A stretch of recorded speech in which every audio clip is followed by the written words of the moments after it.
Hi everybody, welcome back to our channel. In this video, I'll be showing you the procedure on how can you fix Steam login error. So if you're having issue with your Steam application, then you want to follow these steps. Now in my case, I'm actually using a web version. You could use the app itself. So if you're having issue in the web browser, then you could try cleaning your cache first thing. So click open the three dot icon from the top right and go to settings from the list. Then on this page, go to privacy and security from the left and go to delete browsing data. Make sure to select browsing data history as well as cache image and file and unmark for the cookies and other sites and click on delete data. And this is going to log you out. So once again, you could re-log in and see whether the issue is being solved or not. The other thing, what you could also do is if you have the app installed to your device, then you want to close this up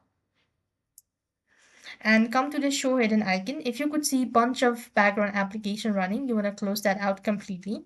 And next, right click anywhere at the bottom of the screen and go to Task Manager. So when you go to Task Manager over here, you want to locate any sort of file associated with Steam. Just right click and click on End Task. This could also be able to help. And now, next thing you want to do is restart your PC. That should be able to fix. Other than that, you could also try updating your Windows. So go to the Windows icon and go to Settings. You could locate if the app needs to be updated or the device needs to be updated. And if nothing works out, then you want to make sure to turn off your VPN if you have installed, or maybe it's running, or some sort of extension that might be hindering as well. So that's all. I hope the video was helpful. Make sure to like, share, and subscribe. Thank you for watching. See you in the next video.